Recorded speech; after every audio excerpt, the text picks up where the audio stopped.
CS50, Harvard University's Introduction to the Intellectual Enterprises of Computer Science, over here, Computer Science.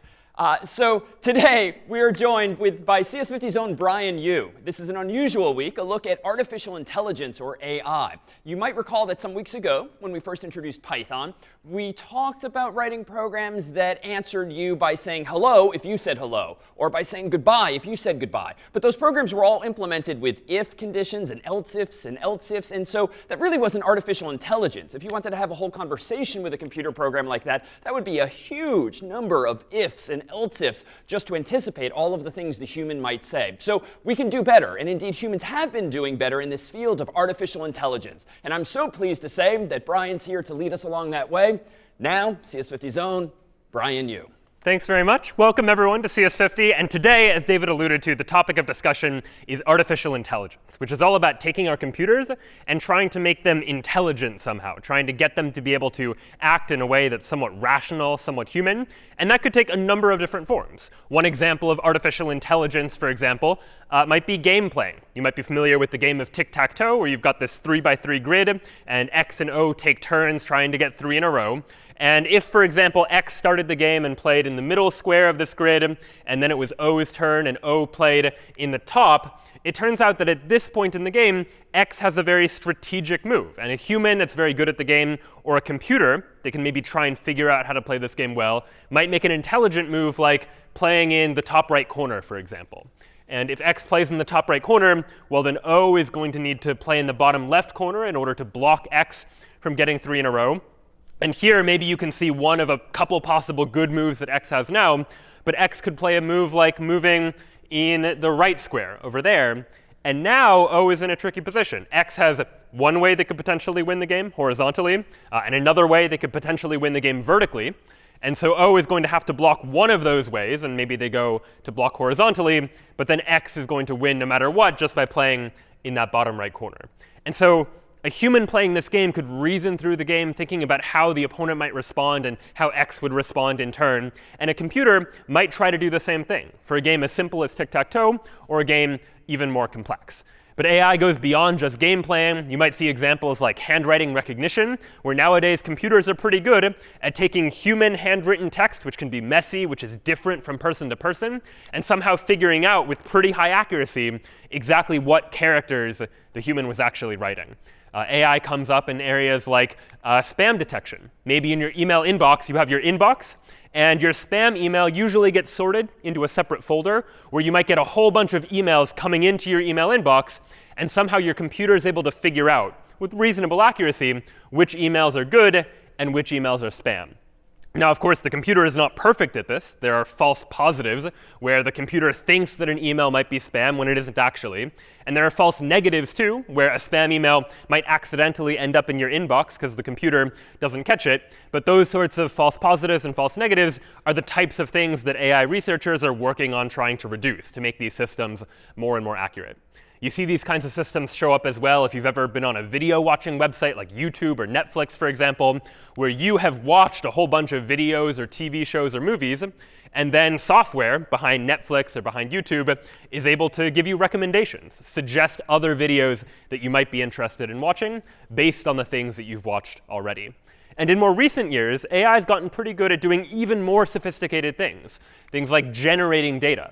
Take a look at these 2 images, for example, of people, and see if you notice anything strange. See if either of these people looks strange to you. In fact, can you figure out which of these 2 images is not a real person?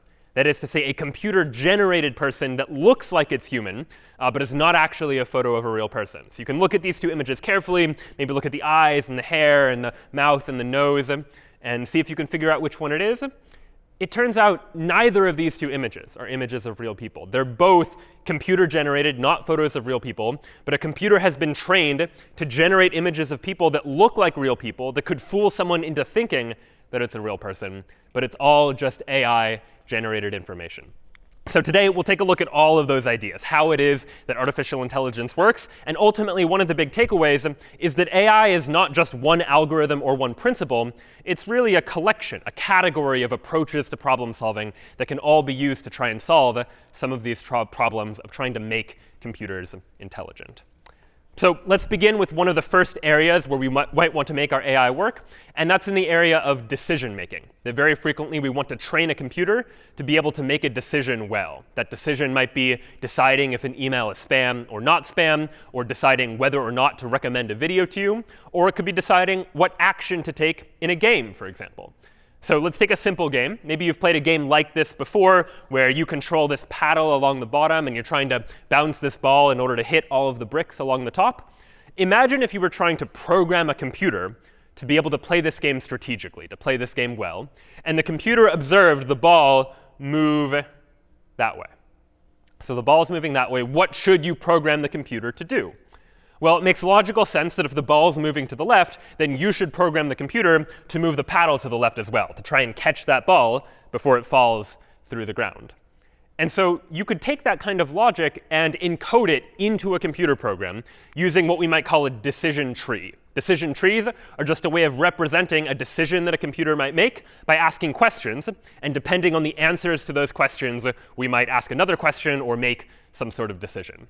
So for this game of the paddle, we could create a decision tree by asking a question like this. We could ask, is the ball to the left of the paddle?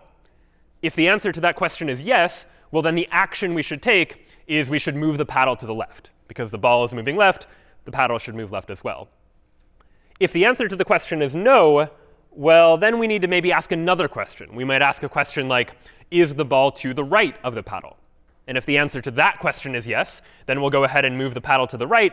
And if the answer to the question is no, well, that means the ball's not to the left of the paddle and it's not to the right of the paddle. So we may as well just not move the paddle at all in that case.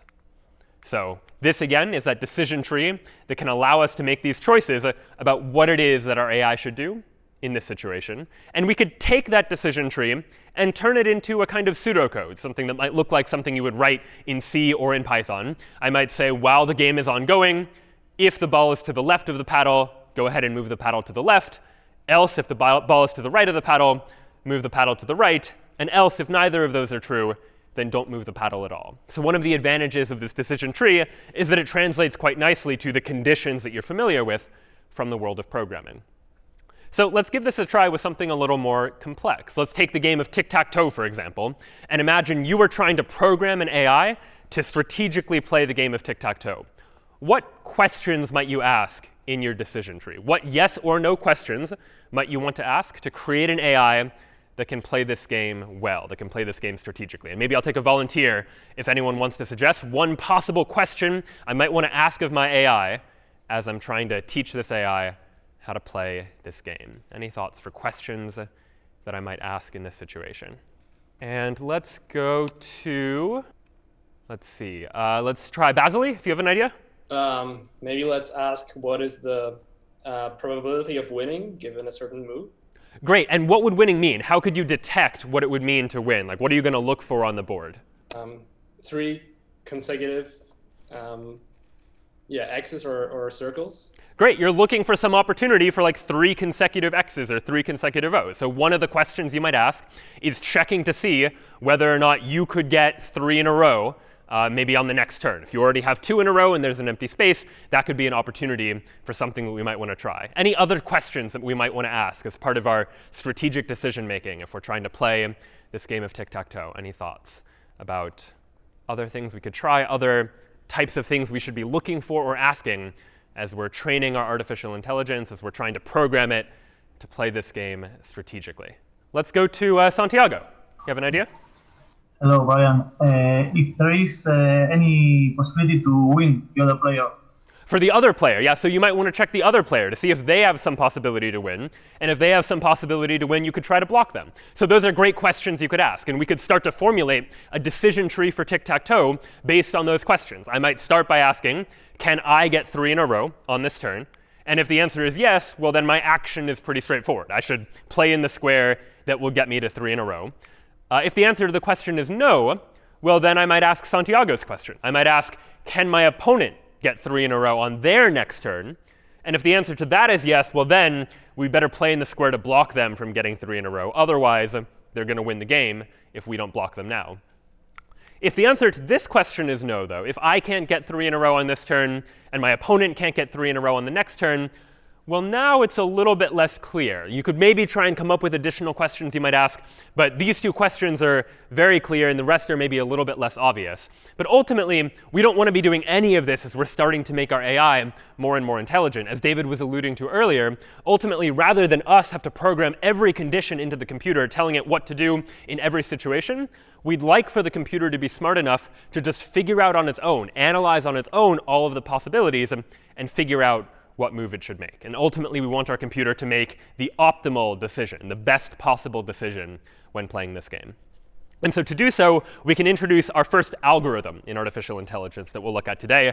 And that algorithm is called Minimax. Minimax is a game-playing algorithm that's useful anytime you have two competing players that are trying to play some sort of competitive game like tic-tac-toe, but it'll work for other games as well. And ultimately, as we've seen all throughout CS50, we need some way of representing this game inside of the computer. And ultimately, you'll recall way back from the beginning of CS50, we've been trying to take everything and represent it just with numbers. And we can do the same thing with games. As far as our AI is concerned, there are only 3 possible outcomes of the game that our AI is going to care about. Either O wins, or X wins, and X gets 3 in a row. Or it's possible that neither side wins, that it ends up being a tie. And so what we're going to do is take each of these 3 possible outcomes and assign a number to each of those outcomes. We'll say O winning, we're just going to say, let's call that -1. X winning, we'll call that 1. And a tie, well, that's somewhere in between the two, so we'll go ahead and call that 0. Nobody wins that game. And now each player has a goal, some objective that we can quantify using these numbers. The X player, who we might also call the max player, aims to maximize the score. What's best for X is a score of 1, meaning X is going to win. But if X can't win, well, then tying the game is 0. That's better than losing the game, which is -1. Meanwhile, the O player, we're going to call the min player, the minimizing player. Their goal is to minimize the score. -1 is the best outcome for the O player. But if -1 can't happen, if O can't win, well, then tying the game is still better than X winning, because X winning would mean our minimizing player, player O, is ultimately going to lose the game. And so we can take every board in tic-tac-toe and assign a score to it. It's either 1 or 0 or -1. So this board, for example, this game is over. X has already won the game. And because X has won the game, we're going to give that a value of 1. 1 corresponds to X winning, -1 to O winning, 0 for a tie. So let's now consider this game board. This game board isn't over yet, but we can still assign a score to it. Let's assume that it's X's turn. What score would we give this board? Well, when we're giving each board a score, we're considering what would happen if both players were playing optimally. In other words, if both players are playing the best possible moves. And in this case, if X is playing the best possible move, well, then X is going to play in this square to get 3 in a row. And so this board also has a value of 1. Because if X plays their best move, ultimately X is going to win the game. That has a value of 1. So let's take a look at another board, maybe one that's a little bit trickier. Now in this board, let's assume it's O's turn. So O gets to make a move, and then because there's one empty square, X will get to make a move after that. What value would you give to this board? Maybe we'll ask for a volunteer. Remember, the possibilities are 1 if X is going to win, -1 if O is going to win, and a 0 if it's going to be a tie. If both players play the best moves, and it's O's turn right now, what value would you give to this board and why? Maybe let's go to Santiago. Go ahead. Yeah, I would say that the value would be 0 because if both players play their best move, no one in the end will win because O would block X and then there would be nothing left. Yeah, absolutely correct. It's certainly possible that X could win because X has 2 in a row. They could get 3 in a row. But if both players play their best moves, well, then O is going to block here. And then X is going to play in the upper left, and it's going to be a tie, which means this board is going to have a value of 0. And the way a computer might figure that out is by reasoning it through exactly the same way we did, by considering both of the possible options. If I want to know the value for this board where it's O's turn, well, then I'm going to consider both of the possible options. O has 2 choices. O could play in the top left, or O could block X by playing in the bottom there. And the computer would consider both of those possible choices and try and figure out what value each of those boards has. So what happens if O plays in the top left? Well, then X is going to play in the bottom, and X is going to win the game. X winning the game, that has a value of 1. Remember, X winning, that's a value of 1, which means this board also is going to have a value of 1. So x wins. That's not great. So let's consider the other possible choice. O could also have blocked x by playing in the bottom here. And in that case, that's going to lead to x playing in the upper left. It's the only other possible option. That board has a value of 0. It's a tie since nobody won, which means this board also has a value of 0. And now the minimizing player is going to look at these two options. If I play in the top left, that's going to be a value of 1. That's not good for me. If I play in the bottom, that's going to be a value of 0. So that's better. And so ultimately, we can conclude that this board up top, as Santiago correctly stated, is also going to have a value of 0. If both players play their best moves, it's ultimately going to be a tie. And this is what we might call a game tree, where you're exploring all of the possible branches, all of the ways this game could go. And from here, we're 2 moves away from the end of the game. But you could back up and consider what would it look like 3 moves away from the end of the game. And you'd end up with a bigger tree because you now need to explore even more possibilities as you're trying to figure out what the value of any particular game board is. And so that's the way the Minimax algorithm works. Consider all of the possible moves you could make, and then recursively, in a sense, consider if I make my best move, what's my opponent going to do in response, and then what could I do in response to that? And we could formulate that as a little bit of pseudocode by saying, if the player is x, well then for all of the possible moves, let's go ahead and calculate a score for that board, the same way we were just doing. By recursively following all the possible moves, let's get a score for that board. And let's choose the move with the highest score. And otherwise, if the player is O, well, then we'll do the same thing. For all the possible moves, we'll calculate a score for that board. But then we'll choose the move with the lowest score. So the X player is picking the move that maximizes the score. The O player is picking the move that minimizes the score. And using this approach, you can create an AI that can play a game like tic-tac-toe perfectly. It'll never lose the game if you've programmed it correctly. And this works not only for tic-tac-toe, but for other games as well. But do you see any problems with this approach? This approach of considering all of my possible moves, then all of my opponent's possible responses to those moves, and then all of my possible responses to those moves recursively until we get down to the end of the game. Any possible problems that might arise? Let's go to Sophia, maybe? It can take a really long time to explore all the branches and actually come to a conclusion. Yeah, the amount of time it's going to take to explore all of those possible moves, it could be quite large, depending on how complex the game is. For a game like tic-tac-toe, maybe think about how many possible games of tic-tac-toe there are. It turns out there are about 255,000 possible games of tic-tac-toe, which seems like a lot, but computers are pretty fast, and computers can make it through all 255,000 of these possible tic-tac-toe games, usually in a matter of seconds on most modern computers. But if you imagine a game like chess, for example, known for being a fairly complex game, how many possible games of chess are there? If there are 255,000 possible games of tic-tac-toe, how many possible games of chess are there?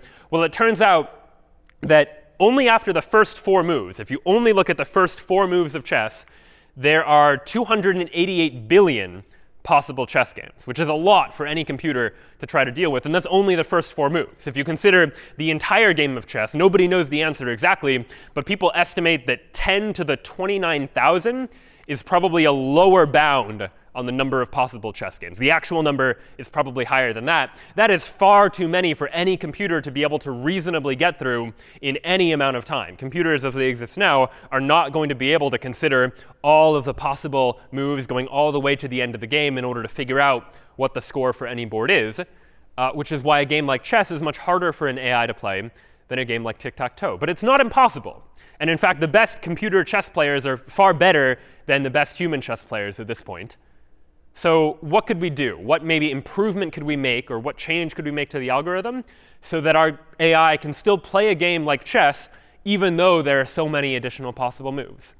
And there are a lot of possible answers, but any ideas? Anyone want to offer a thought or a suggestion as to how we might address this problem? There are so many moves to consider, too many for a computer to ever reasonably try to attempt.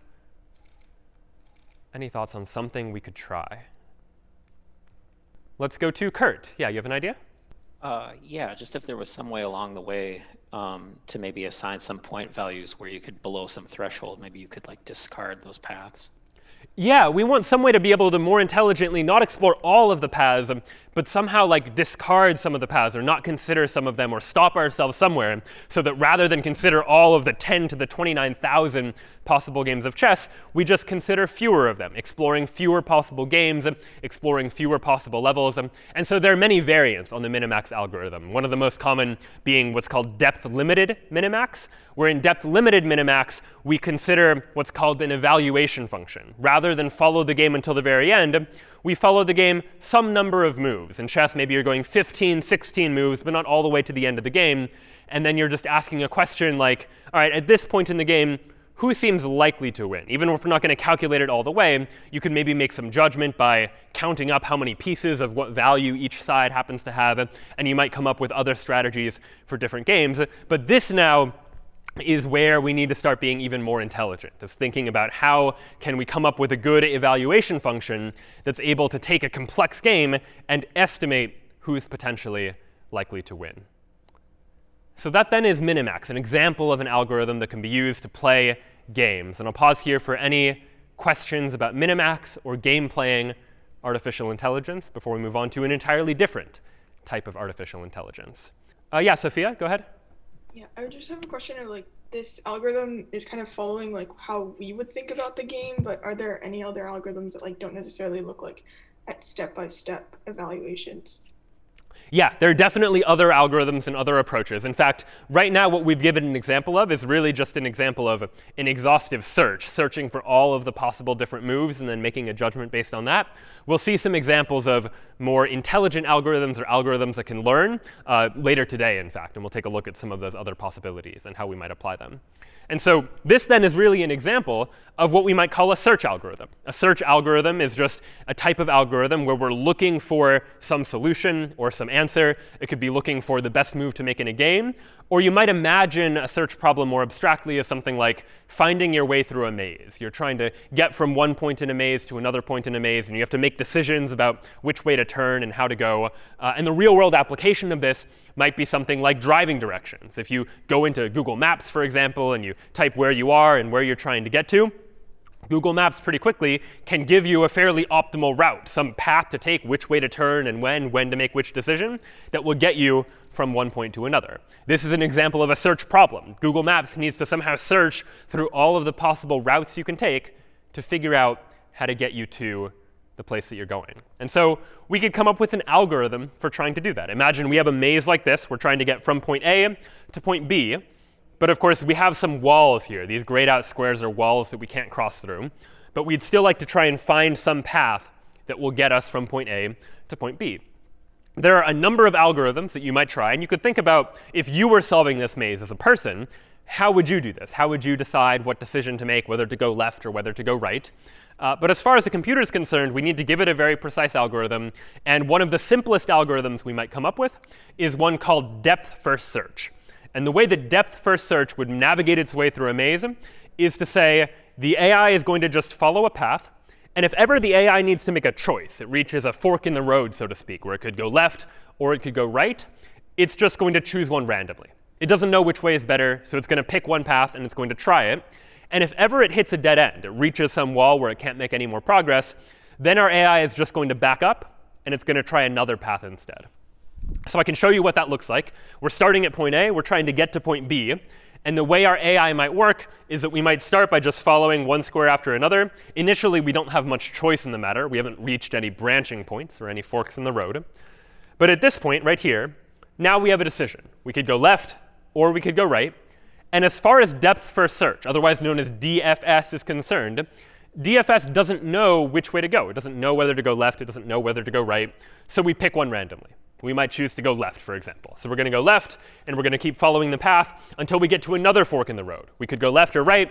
DFS doesn't know which to pick, so we're going to choose randomly. Maybe we'll go left. And now we hit a dead end.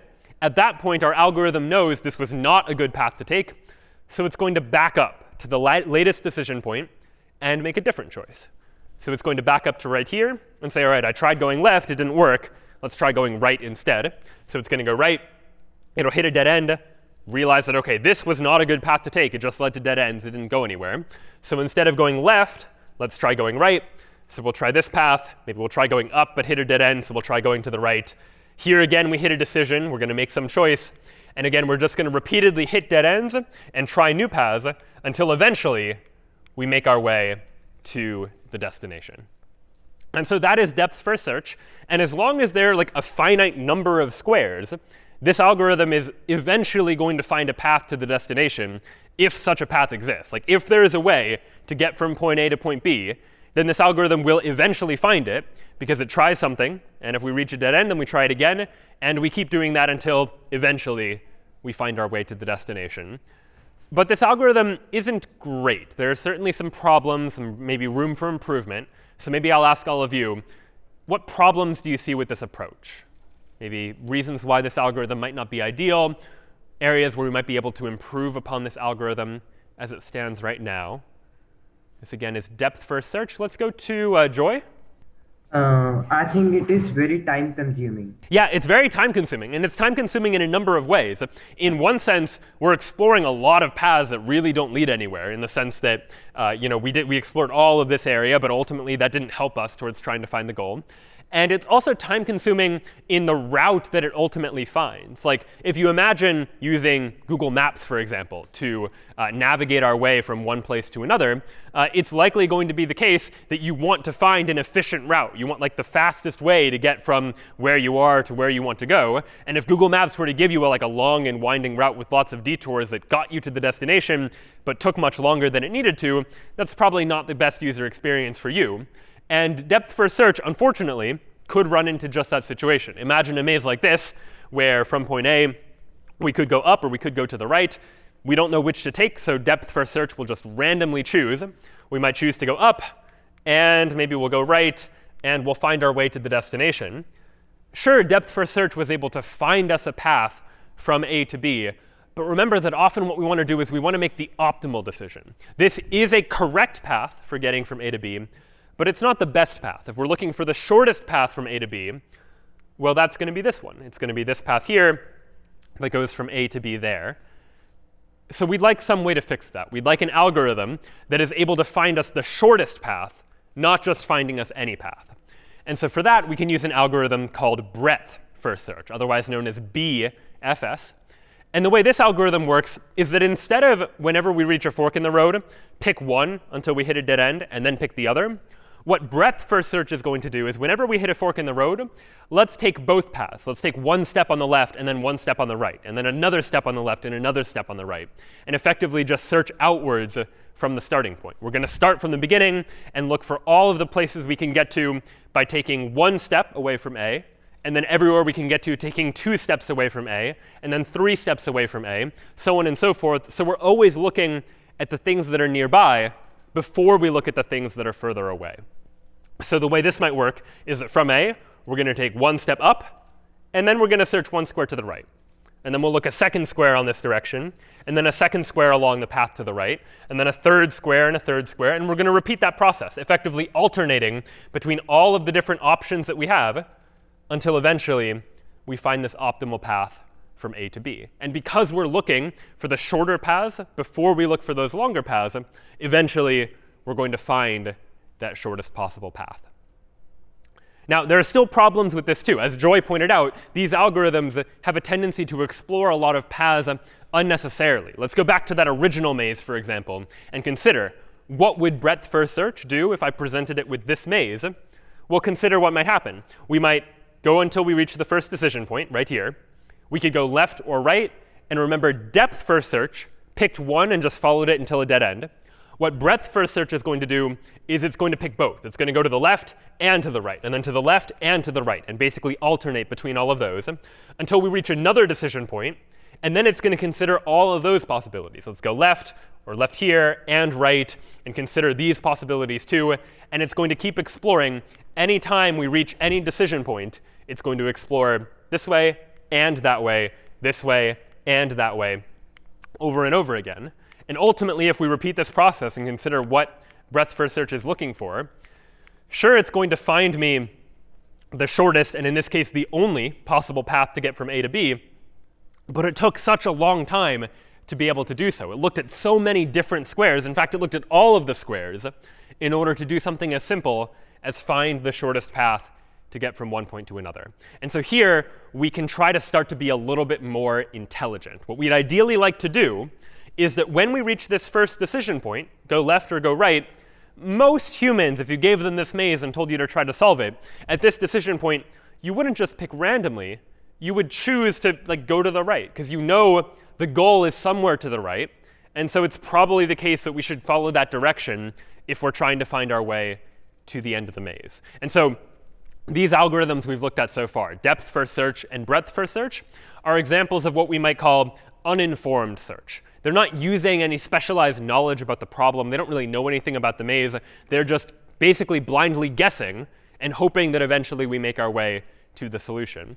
But in AI, we can improve upon this by using an informed search. An informed search uses something that we know about the problem to try and improve the way we search, to allow us to search a little bit more effectively. And to do so, we're often going to make use of what's known as a heuristic, some way of estimating how good a particular state is going to be. So in this maze, for example, if I'm trying to get from A to B, a heuristic would allow me to answer a question like, if I see point C over here and point D over there, which one of those points would I rather be at? Which one is better for trying to find our way to the destination? And between C and D, breadth first search and depth first search, they have no knowledge of which one of those is going to be better. As far as it's concerned, every squared is just a square. But if you're looking at this as a maze, most people would intuitively tell you, well, D is better. Even if I don't know exactly how to get to the destination, if I could be at either C or D, I'd probably pick D because it just looks like it's closer to that destination. And so the heuristic we could use is one that's often known as the Manhattan distance. The Manhattan distance between any two squares effectively says, ignore the walls, ignore all the boundaries. Just consider how many squares, like in this case, up and to the right, would I have to go to get from where I am to the destination. And so for C, we would go up this many squares and then all the way to the right, whereas from D, it doesn't matter whether you go up or to the right first, but I would go right 4 squares and then up 2. D, as far as Manhattan distance is concerned, is much closer to the goal than C. And so I would rather be at D than at C.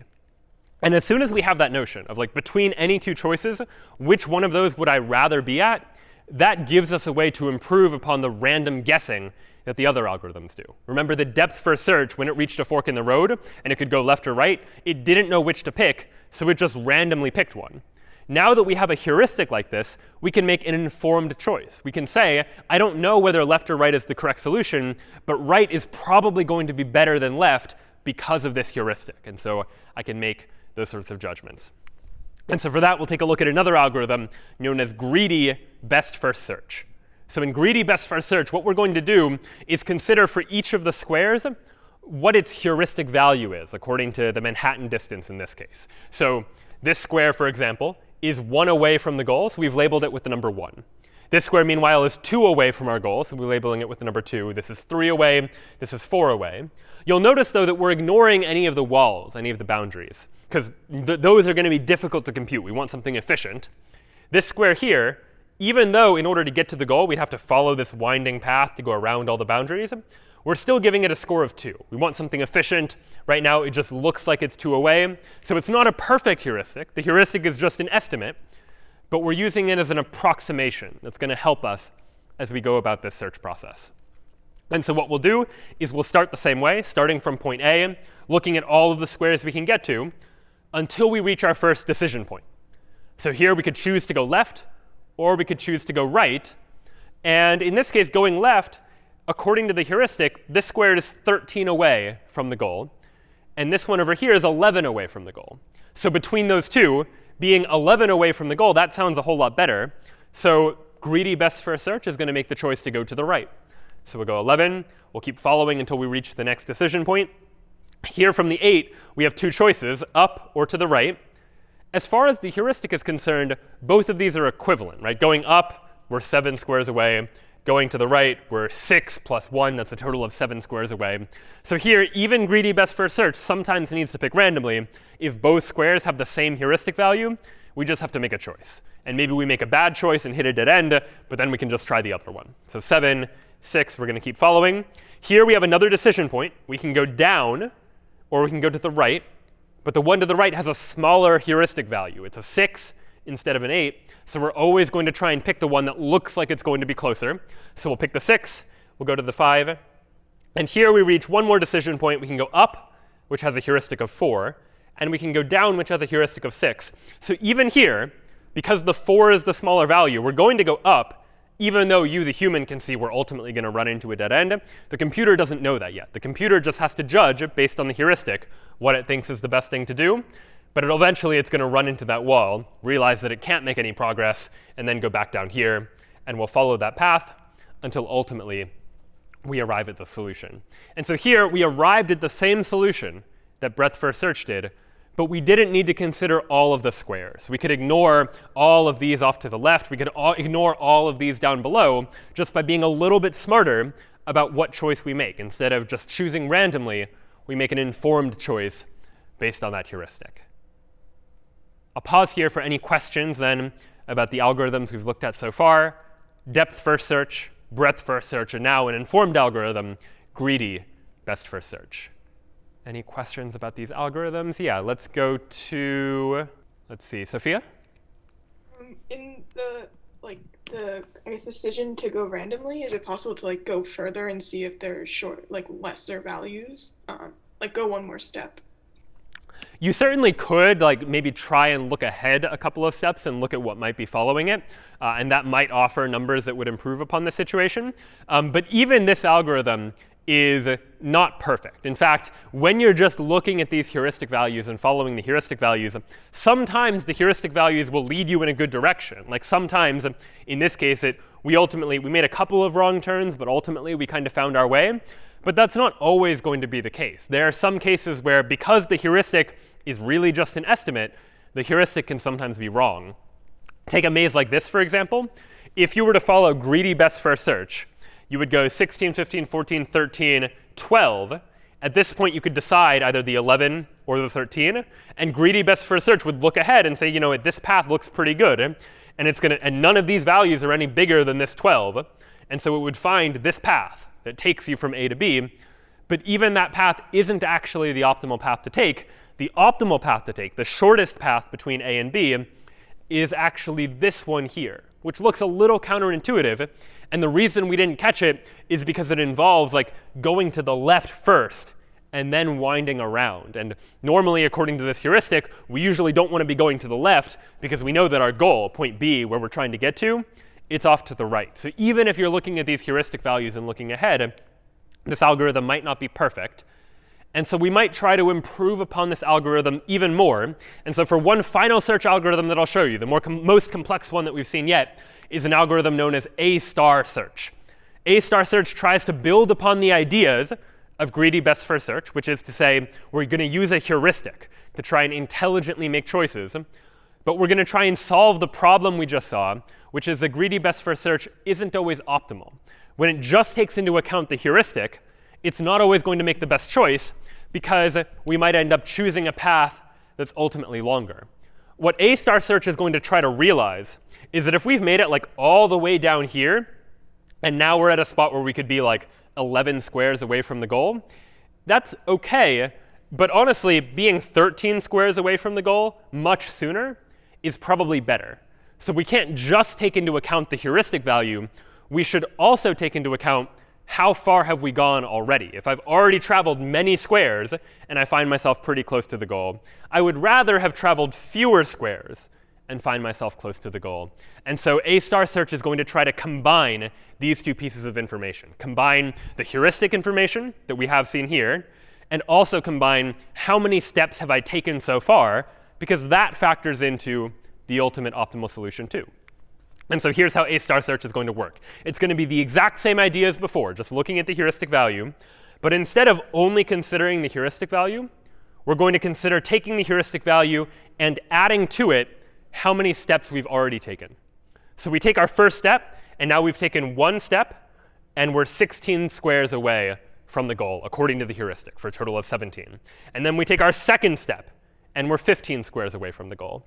And we take our third step, and we're 14 squares away from the goal. And we keep going until we reach a decision point. After 5 squares, we're now 12 away from the goal. And now we have a choice. We could go 6 squares and be 11 away from the goal. Or we could go 6 squares and be 13 away from the goal, which is worse. So we're going to make the decision to go up. So for now, it doesn't seem like we've done any better. We haven't found the optimal solution just yet. But notice what will happen. Eventually, if we follow this path for long enough, we'll end up at a point where we've made 14 steps, and we're estimated to be 5 away from the goal. 1, 2, 3, 4, 5, ignoring the walls. And now we have a choice. We could be 6 squares away from the goal after having walked 15 steps. So 15 plus 6, that's a total of 21. Or this option is still available to us. We could be 6 squares away from the start, but be 13 away from the goal. 6 plus 13, that's a total of 19. And that 19 is a smaller number than this 21. So this 19 is ultimately a better choice as far as A star is concerned. So by combining information about how far we've traveled and how far is left to go, we can make a more intelligent choice. We can say, you know what, let's go ahead and try this path. And A star then will ultimately be able to find its way to get from the starting point ultimately to the goal. And this algorithm then relies upon having a good heuristic function. And it just so happens that you can prove that if you pick a good heuristic function, this algorithm will be optimal. It will always find the shortest path from point A to point B, and it's not going to get stuck, like greedy best for search might, on a path that isn't actually optimal. And so there are many of these sorts of search algorithms that are designed to try and find intelligent ways to find a solution to some problem, to navigate its way through some landscape. And so I'll pause here for any questions then about search algorithms in general. We've taken a look at what we call classical search, navigating our way through a maze, for example, or finding driving directions, as well as what we might call adversarial search, where there's an opponent and you're trying to search for the best move in a game of tic-tac-toe or a game of chess.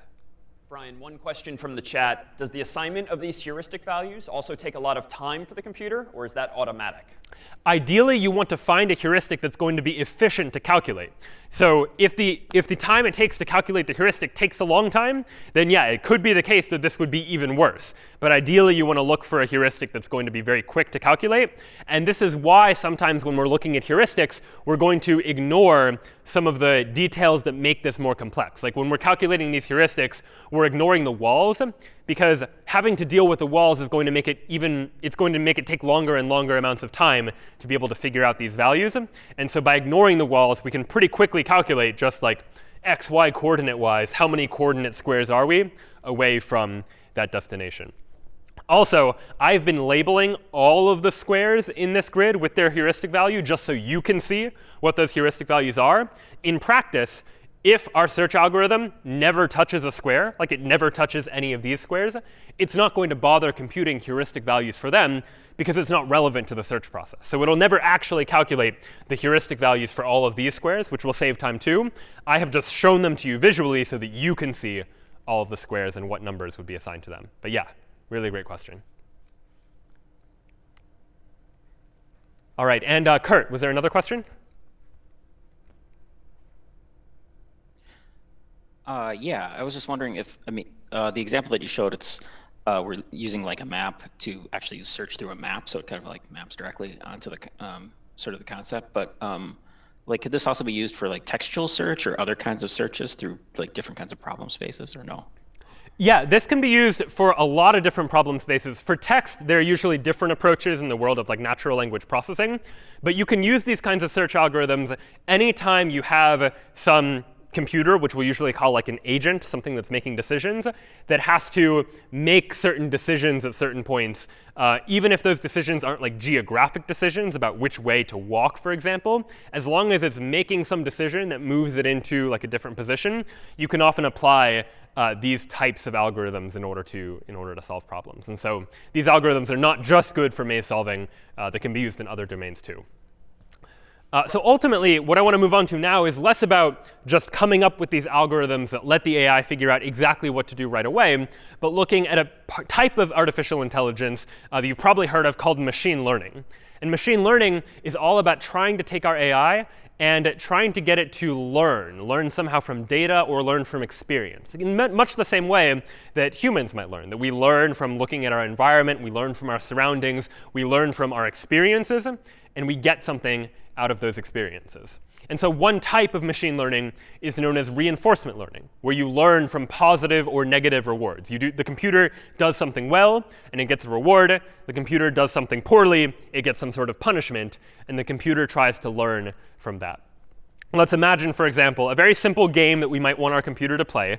The computer is going to try to navigate its way through these tiles, and it's going to try and get to the goal, much similar to what we've seen before. But this time, the computer doesn't know where the obstacles are. Let's imagine that there are some obstacles in its way, highlighted in red here. And if our computer agent, this yellow dot here, ever hits one of those obstacles, the computer loses this game. So it hits an obstacle, the computer loses, but the computer doesn't know where the obstacles are. I'm showing them to you visually, but the computer has no idea. How would the computer try to solve this problem? How would you try to solve the problem? Well, all it can do at first is randomly make a choice, randomly guess. Like, let's choose to go to the right. OK, we hit an obstacle. That was no good. But the computer now can learn from experience. As long as it knows once it hits the obstacle, that was a bad outcome. Well, now in the future, the computer can learn, I better not do that anymore. Rather than go to the right, let me try something else. I'll try moving up. All right, that seemed to have worked better. Let me try making another action. And let's try another one. Maybe I'll go down this time. OK, that led to an obstacle. So the computer learns from that too. It learns that was a bad thing to try. So let's try something else. Maybe we try going up this time. That too leads to an obstacle. That was no good. So maybe we'll try going to the right. That seemed OK. Maybe we'll go to the right again. All right, that led to another obstacle. And so over and over, it's just making mistakes. And we let the computer make those mistakes.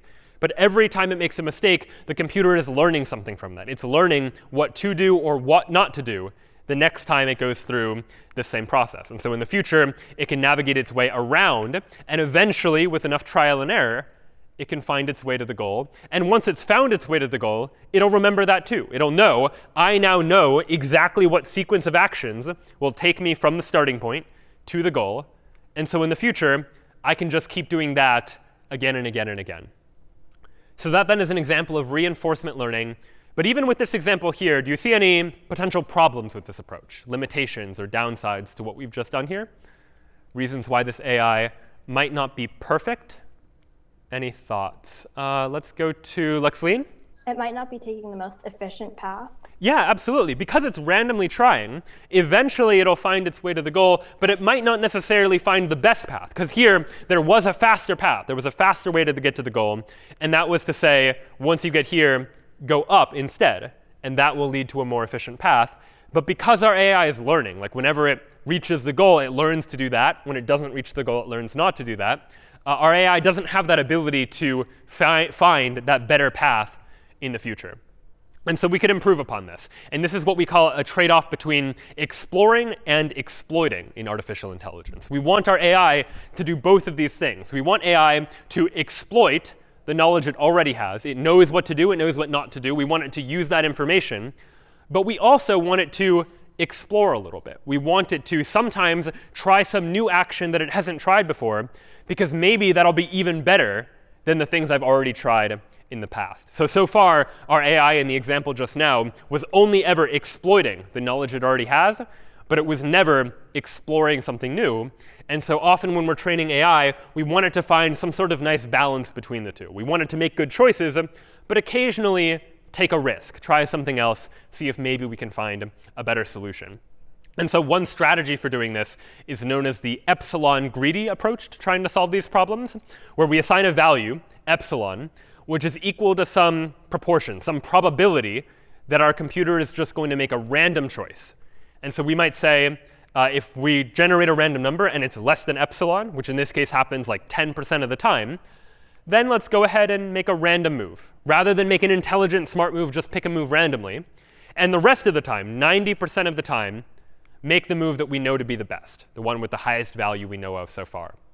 And this will often result in a nice balance. 90% of the time, our AI will make good choices that it knows to be good choices. But 10% of the time, it'll make a new choice, something random. And maybe it'll stumble across something bad and know to avoid that in the future. But maybe it'll come across something better and know to do that better in the future as well. And so I'll show you a real-life demo of this, actually. Years back, the Italian Institute of Technology was working through an example of trying to do something just like this. But before we move on, I think there's a question from the chat. Brian, someone asks, is this related to genetic algorithms, this approach? Genetic algorithms are another type of this type of learning. We're actually going to talk about genetic algorithms in just a moment, so we'll get there very shortly. But yes, definitely something related. So the Italian Institute of Technology a couple of years back tried to teach a robot how to flip pancakes, something that you might have done before or seen someone else do before. But in practice, it's difficult to encode in a robot exactly how to do that, exactly what moves to make, exactly how to move its robotic muscle to be able to flip a pancake effectively. So rather than try to program every last movement into the computer, they just let the robot learn via reinforcement learning. Every time it flipped a pancake incorrectly, it learned what not to do in the future. And every time it flipped a pancake correctly, it learned what to do in the future. And so I'll go ahead and pull up an example of this now. And so what we're going to take a look at here is an artificial pancake. And initially, the human researcher shows the robot what success looks like. The robot needs to know what is success and what is failure. So the human demonstrates. Here is what it looks like to actually do the pancake flipping by demonstrating exactly what motion to make and what it feels like to successfully flip a pancake. And then we let the robot try it. All right, that was its first try, not too successful. We'll try it again. Here's after 3 tries. OK, not great, but it's learning. Every time it does something wrong, it learns what not to do in the future. Here's 5 tries. Here's 10 tries. Not great. All right, and now after 15 tries or so, or 11 tries, I guess, we'll see what happens. OK, so not great, right? It takes a while to learn these kinds of techniques, to learn. Here's 15 tries.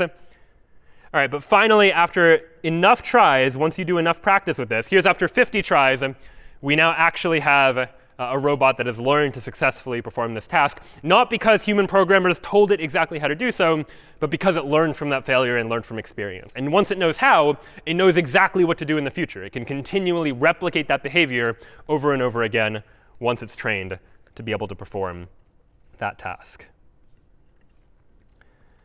So that then is how you might take advantage of this idea of reinforcement learning. But someone in the chat brought up another approach to this type of thing known as genetic algorithms or genetic learning. And this is where a lot of machine learning has taken inspiration from the human brain, and how humans learn, and how nature works. And because nature has managed to evolve intelligent beings, why couldn't we try to do the same thing in a computer as well? And so in nature, you have generations of populations that evolve over time, where the most fit organisms survive and are able to evolve and mutate and change over time to become better and better at adapting to their environment. And so one strategy, one approach to trying to build intelligent machines is rather than program one algorithm that is really good at performing a task, let's just create a lot of algorithms that are really bad at performing the task, because that's much easier to do. But we'll let them evolve. We'll let them try some task. And after they do it, they won't do very well. But we'll take the ones that did the best and replicate them and mutate them and let them try again. And then repeat this generation after generation, eliminating all of the computer programs that don't perform well, but duplicating and mutating the ones that do. The pseudocode for which might look a little something like this. We're going to start by making an initial generation of candidates randomly, where each candidate is some program designed to try and solve some task. But rather than program it intelligently the way you've been doing all semester, we're just going to program them randomly, to just make random choices. And we're going to repeat this process until eventually they're successful. We're going to, for each one of these candidates, calculate its fitness, calculate how good is it at performing the task that it's designed to do. And then we're going to remove the least fit candidates. Maybe take the half of them that didn't do very well, eliminate those, but take the ones that did do well and make a new generation from the remaining candidates. Duplicate them, make a few mutations to them randomly just to change things up and to see how things work in order to try to create a better generation. And over time, as we repeat this process, in much the same way that evolution is able to continually produce better and better organisms that are more and more fit, we can do the same thing with our algorithms too, producing better and better algorithms over time. And I have another demo to show you of this. Here is a simulation of some self-driving cars that have not been programmed how to drive, but are starting out driving entirely randomly. Each of these rectangles you see is one example of a virtual self-driving car. Each of the little crosshairs you see, the little X's, are sensors that the car has access to. So the car has access to data about how far away in any given direction particular obstacles are. And what these cars are trying to learn is how to drive through some sort of environment while not crashing into anything. And initially, they didn't do very well. You notice they were crashing almost immediately. But now we're about 6 generations in, 7 generations in. They're starting to do a little bit better. They're starting to get a sense for like turning when you run into a wall. Even when they get to new environments they haven't necessarily seen before, they're starting to do a little bit better. But of course, they're still not great. They're still crashing quite frequently. Sometimes a generation does even worse than the generation before it, because it's not always going to be the case that when you make random mutations, those mutations are not necessarily going to be better. Sometimes the mutations actually end up being a little bit worse, and so they might move backwards a little bit. But over time, generation after generation, you're hopefully seeing that now, 10 generations in, these cars in general are doing a whole lot better than they were before. And every generation, we're taking whichever cars made it the furthest, duplicating those, eliminating the rest, and moving forward. Is there a question in the chat? Yeah, with regard to the pancakes, how did the robot know what was wrong with the previous pancake flips? In the case of the cars, how does the car know that it erred? Yeah, so whenever you're doing anything with reinforcement learning, whether it's the pancakes or these robots here, the programmer still needs to tell the AI what does success look like and what does failure look like. So in the pancake example, we trained the pancake flipper to be able to know that when you're flipping this pancake, when it's first taught what does it look like when it's successful, so it gets a feel for that. And it was probably also told that if the pancake falls, that's not a good thing, for example, and that's not something that the AI should try to do. And in this case, I assume these cars have been programmed to be told that if you crash into something, that is not good, that the car presumably can detect after it's crashed into something. And so it probably also has some sense of like how far it was able to drive, such that we could duplicate the ones that did drive the furthest and not the ones that didn't. And let's see how this car does. Oh, it was so close to the end, didn't quite make it. Maybe give it one more generation, and we'll see how this generation does. And all right, so it's navigating these turns. Looks like a whole bunch didn't make it, but as long as we get one successful one, we can learn from that successful one in the future. Here's the ending. Looks like they crashed, and all right, it looks like one car was finally able to make it to the end and was able to successfully learn that task of how to navigate through this environment of mazes. So I'll pause here for questions then about reinforcement learning and how these ideas might have worked. And Samuel, did you have a question? Yes. So with the genetic algorithm, the car one specifically, so all the cars are learning from each other as each one crashes? It's not so much that the cars are learning from each other, that we're generating new cars based on the cars that were previously successful. The idea being that if we run 10 cars and see how far they go, we take the 5 that went the furthest, we eliminate the other 5 that didn't make it very far, but then we duplicate and repeat the ones that did do well, such that in the future, hopefully this new generation of cars will make it a little bit further. And generation after generation, the hope is that we're able to make it a little further along the road until eventually, as you saw, like 15 generations in, we were able to get some cars that could perform the task successfully. Let's go now to Josiah. Is the cars specifically learning just from the track? I mean, when you change the track, do we need do we need to start from 0 again, or?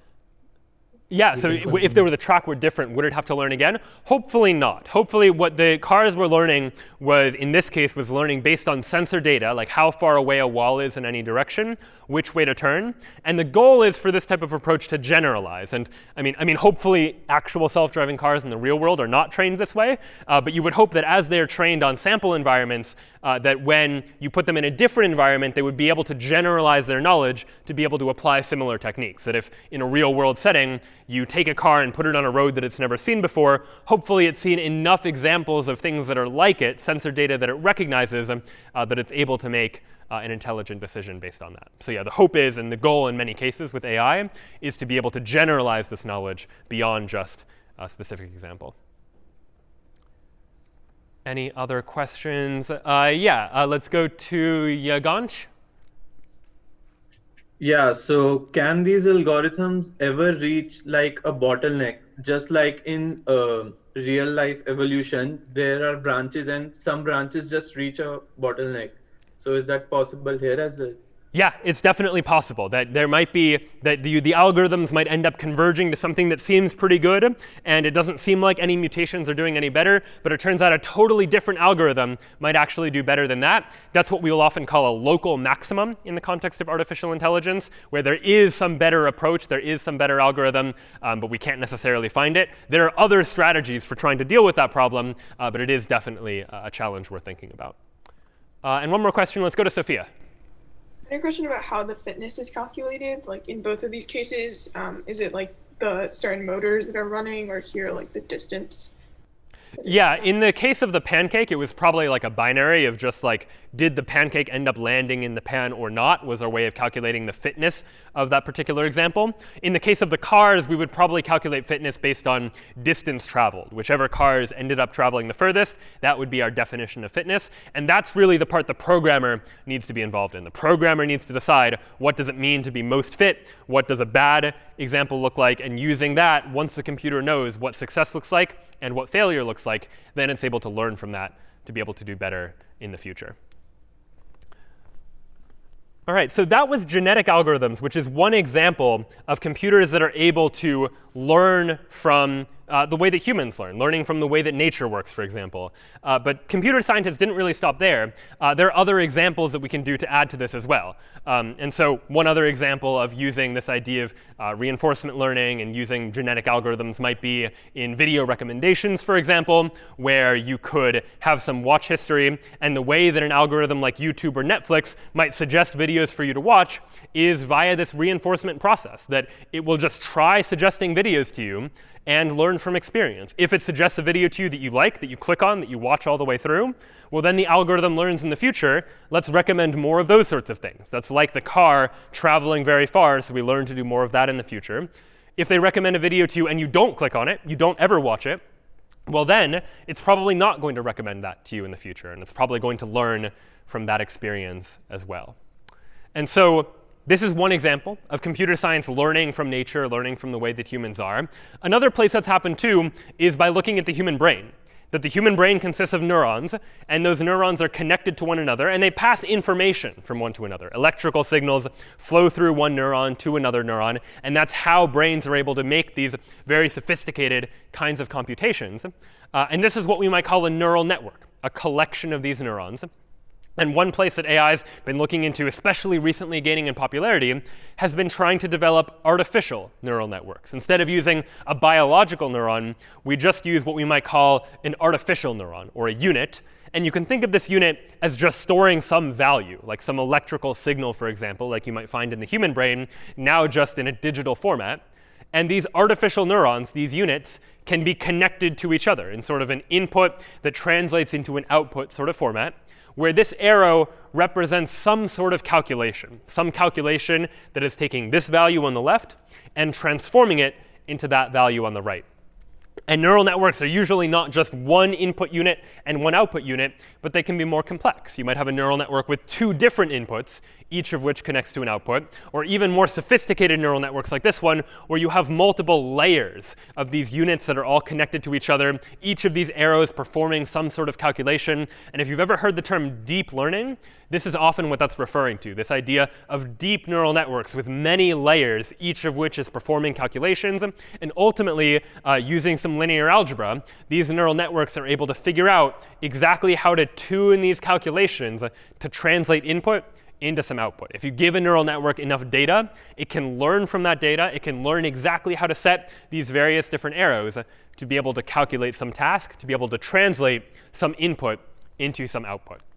So for example, that might take the form of handwriting recognition. How exactly do we train computers to be able to learn how to recognize handwriting, given all the different types of handwriting? Well, one way to try to do that is by using a neural network, setting up a network of all of these neurons and all of these connections. And then you give to that neural network a whole bunch of data. I give to the neural network a whole bunch of already existing handwritten digits, each of which is labeled, so the computer knows which image corresponds to which digit. This data set you're looking at here is a very famous data set of handwritten digits called the MNIST data set. And given all of this data, the computer can start to train the neural network and start to figure out exactly what calculations to run at each layer of the neural network to be able to translate the input into the output, to be able to translate like a screenshot of what looks like a handwritten number 8 that we all could tell is the number 8, but might be difficult for us to describe exactly how a computer could figure that out. But via the neural network, by training the neural network on all of the sample data, it's able to learn some sort of function that can translate this input, this handwritten digit, into the output, what the actual digit happens to be. And these neural networks have proved to be incredibly versatile. And we won't get into all the math here, because it does get a little bit more complex, but it's used all over the place. It can be used for email spam detection, where if you give the computer a whole bunch of data, a whole bunch of emails, some of which are labeled spam and some of which are not, it can learn a function. It can learn exactly how to tune that neural network to be able to predict for any given email whether it's spam or not. And really, the key factor here to making these networks work is having access to large amounts of data. And this is why a lot of companies now are doing a lot of work in trying to get a lot of data and use that data in training their machine learning models. It's because the more data that you have, the better you can make these algorithms, because the better you can tune them to all the different types of inputs there might be to help to make them even more accurate in the future, to be able to test these networks to see how well they work. And every time you're interacting with websites online, you're often helping to provide some of that data. Every time you go to your email app, for example, and you mark an email as spam, that email app might be learning from that, learning, OK, this type of email, that's an example of a spam email. And so it learns in the future to do a better job of trying to do that classification. And likewise, every time an email is marked as spam and you have to tell the computer, you know what, that wasn't spam, the computer is learning from that too. It's more data that the computer can use to help to inform its algorithm and the way that it's working. And so for one final example, we can take a look at how images like this were actually generated. How could a computer possibly get an image like this and generate it and make something that looks very much like a real person, even though it's not actually a real person? Well, it's done using the exact same technique, using a neural network that learns how to translate inputs into outputs by having access to a large amount of data. In this case, having access to many, many photos of real people, so the computer can start to get a sense for what a real person looks like. It can start to train the network in that way.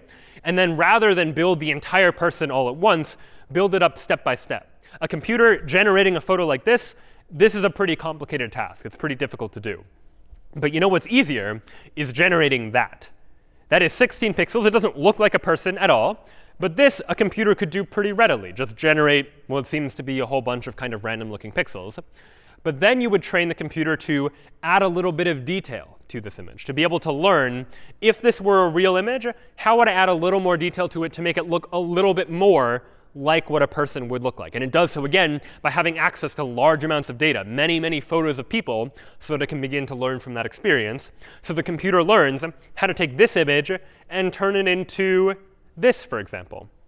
Still doesn't really look like a person, but it looks a little more like a person. It's got a higher resolution. You can maybe make out that there's some hair here and a face here. And then the algorithm learns, how do you take an image like this, an 8x8 grid, and turn it into a 16x16 grid? Now this, I mean, it still doesn't look like a person, but it looks a little more accurate. And over time, we can follow these steps one after another, adding more and more detail, until eventually the computer is able to generate an entire image that really looks like a person that's very hard to distinguish just by this input to output process, learning some mapping from inputs to outputs by having access to a whole lot of data. So before we wrap up here, I'll pause for any final questions about artificial intelligence, any of the algorithms we looked at for searching, for learning, or anything like that. Any final questions? Yeah, Sophia, go ahead.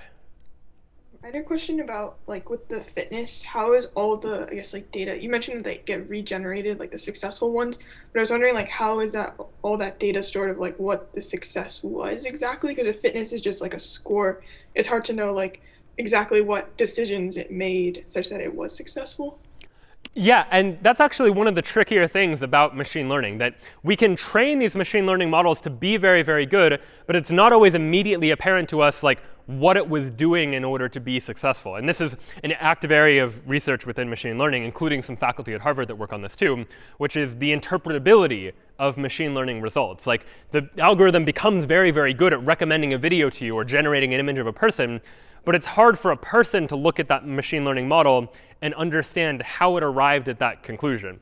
Ultimately, in many cases, people just throw their hands up and say, we don't really care how the algorithm's doing it. As long as the algorithm's doing it successfully and eventually produces good results, we'll just take the ones that are doing the best and use those, even if we don't necessarily understand exactly how those algorithms are working. And that's definitely an area of concern for some people and an area of research for others that are looking into these types of tools and technologies. Is there a question in the chat, maybe? Indeed. A final question from the chat, Brian. Every time I choose the parts of a picture that contain traffic lights or crosswalks to prove I am not a robot, am I training Google's driverless car? Maybe not Google's necessarily, but certainly a lot of times when you're doing that type of thing, I mean, in one part, it's to verify that you are in fact human. That is one of the purposes of those things, to make sure that robots aren't signing up for websites, for example. But certainly it could be just giving more examples of labeled data. That oftentimes what machine learning models rely on is labeled data, where you have like a digit, a handwritten digit, and you have a label of this is the number 2, or this is the number 8. And so the computer can then use those digits along with those numbers in order to figure out how to learn how to take handwritten digits and convert it to individual numbers. And so having access to that kind of labeled data ultimately ends up being really, really valuable. All right, so that's it for artificial intelligence for today. Thank you all so much, and we'll see you next time.